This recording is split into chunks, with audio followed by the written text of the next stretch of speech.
Why didn't you chase me? Are you serious? It's Ruddy? Like 20 years ago, like Jose said. Alright. The fashion teacher 20 years ago. She was like 10. Good guy. She's like 3. I told you that Vicksburg is the turning point of the war.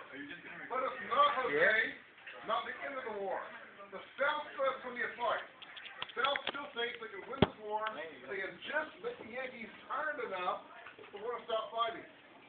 And right after Gettysburg, the Confederates get the good news. Okay? Over here in northern Georgia, the comes to the train, and a place called Chickamauga.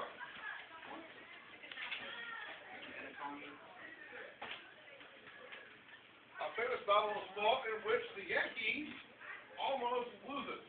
Half the Yankee army panics. Gets attacked from behind the side and begin to run away. Their main general begins to run away.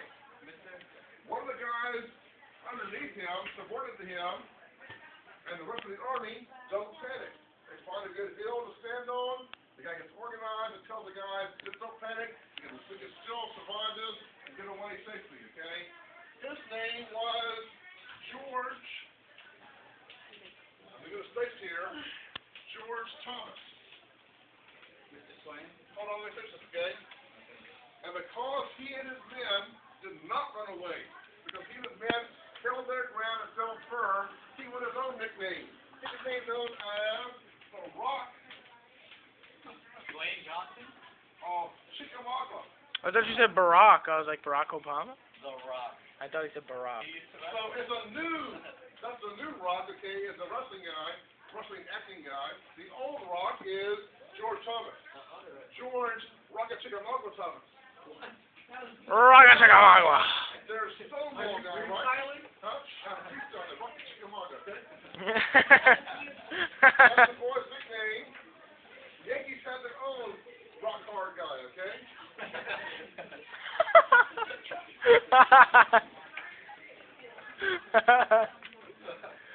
Oh. Why the South says, maybe we lost those 2 battles. We're not going to give up yet, okay? You almost wish you could have lost the battle earlier and just said, okay, screw it, we get it, okay? People might have lived a lot.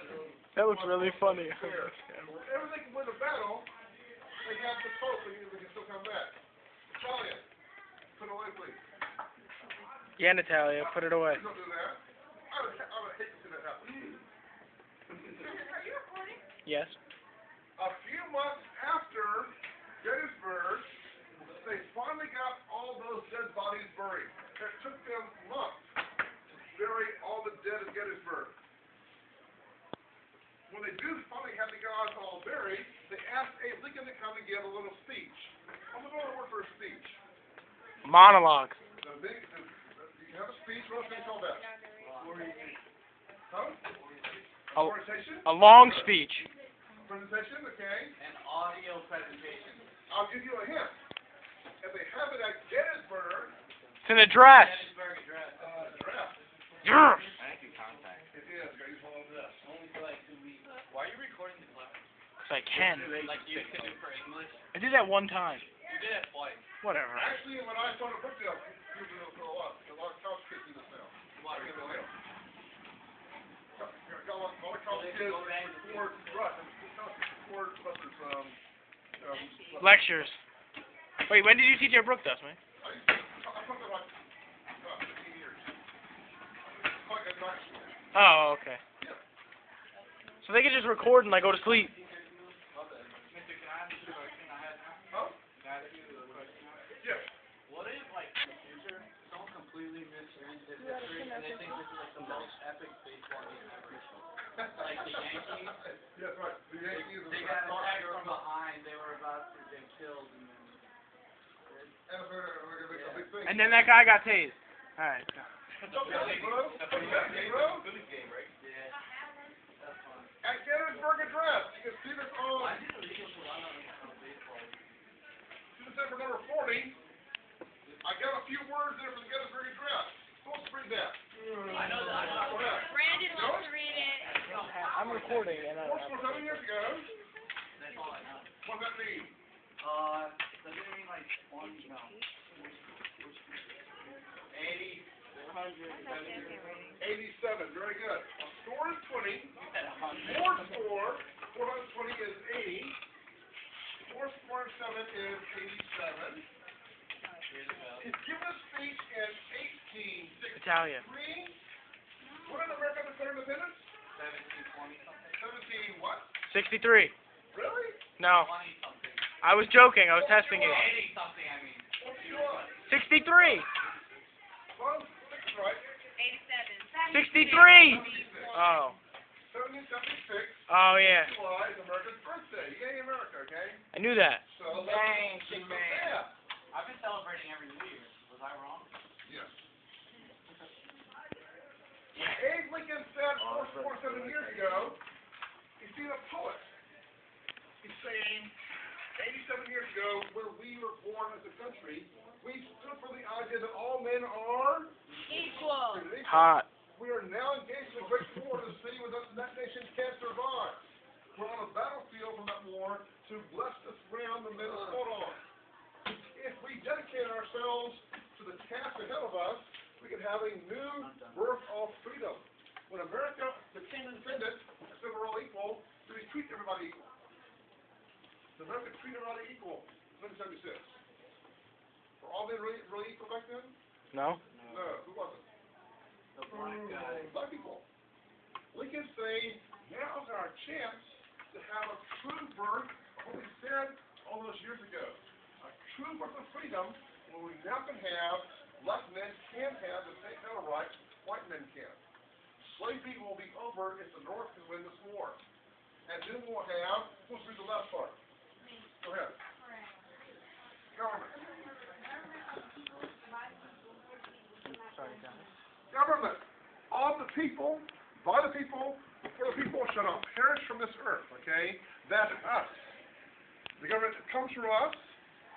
We choose those who must by us. They do things for us. People have said this is the best one sentence talking about democracy they've ever heard, okay? People still remember the speech all these years later when Abe Lincoln said, America is all about the people being in charge. And now it's going to be black and white together, a new birth of freedom. The Gettysburg Address is still considered one of the greatest speeches any American ever gave, okay?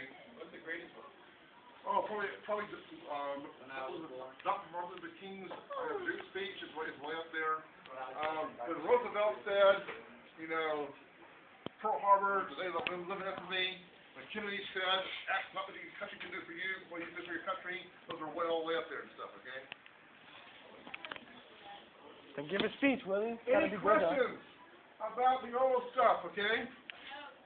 Let's do the final year of the war. Let's do 1864. Now, Like in 1864. you're Abe Lincoln.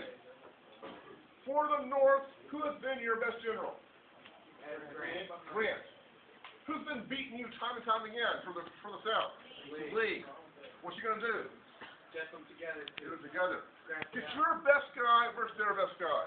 Grant versus Lee. Mano a mano. Death match to the What does final. mano a mano mean? Means hand-to-hand combat. Means 1v1. One-on-one, okay? They're gonna Let's bring Grant out to fight Lee. Let's have the best northern guy fight the best southern guy and see what happens. They're back here at Fredericksburg, where the battle had been under Burnside all those years before. Grant sees the battlefield and says, I won't make the same mistake Burnside did. I can't go right at him. Hooker had a good plan. Let's go around them. But just like they had before under Hooker, Lee says, you try to fool me, I got you. Lee comes over and attacks Grant in a forest. A forest? A forest, okay?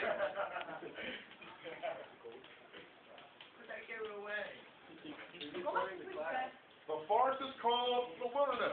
There's a stretch of land there that has never been farmed. The trees and the bushes there are the trees and bushes there are real thick and stuff. And Lee says,